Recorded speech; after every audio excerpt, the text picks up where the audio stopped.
Assalamualaikum warahmatullahi wabarakatuh. Nama saya Ahmad Rizky, NPM 181 Di sini saya akan menjelaskan tentang sengketa tindakan anti dumping Uni Eropa atas Indonesia dengan dosen pengampu Ibu Rini Fatona SMA. Kronologi singkat, sengketa dimulai dari Indonesia meminta kepada Organisasi Dagang Dunia World Trade Organization untuk dilakukannya konsultasi dengan Uni Eropa European Union terkait masalah pengenaan bea masuk anti-dumping terhadap komoditas biodiesel pada tahun 2014.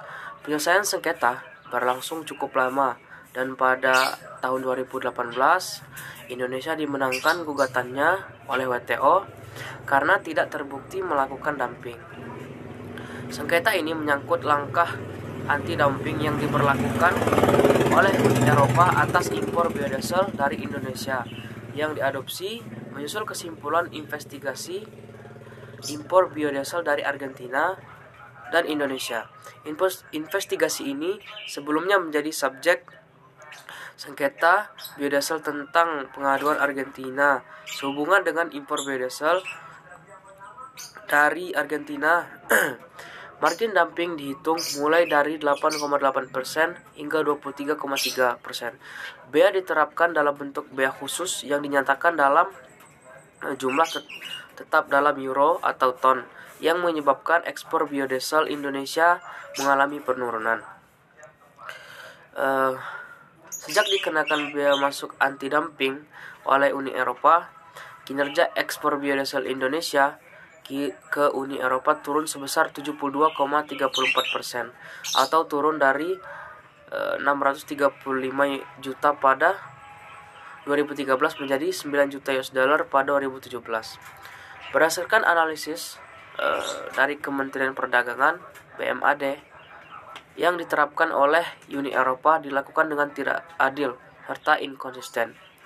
Kesimpulan sengketa yang pertama, bahwa Uni Eropa tidaklah menggunakan data yang disampaikan eksportir Indonesia dalam menghitung biaya produksi.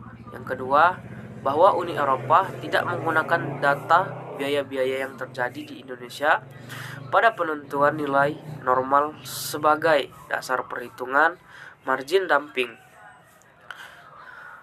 Yang ketiga, metode penentuan harga ekspor.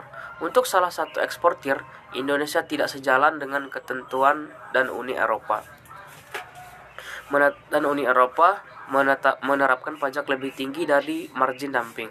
Dan yang keempat, Uni Eropa tidak dapat membuktikan bahwa impor biodiesel asal Indonesia mempunyai efek merugikan terhadap harga biodiesel yang dijual oleh industri domestiknya.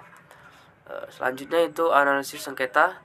Tindakan anti-dumping Uni Eropa atas Indonesia menggunakan pendekatan prinsip-prinsip yang sudah dikenal secara internasional. Salah satunya yaitu Good Faith Principle atau prinsip itikat baik. Prinsip ini digunakan karena sebagai sesuatu yang fundamental dan dicantumkan pada prinsip pertama Manila Declaration.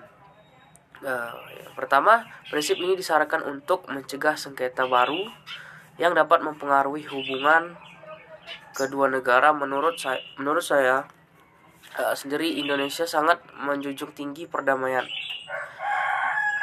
dunia, walaupun dalam sengketa ini bukan negara berhadapan dengan negara, melainkan negara dengan organisasi internasional. Terbukti Indonesia melimpahkan sengketa ini kepada WTO melalui dewan khususnya yaitu Dispute Settlement Body atau DSB agar diselenggarakan dengan seadil-adilnya tanpa membuat permasalahan baru. Yang kedua, prinsip ini disyaratkan untuk menggunakan cara-cara penyelesaian sengketa yang sudah dikenal dalam hukum internasional.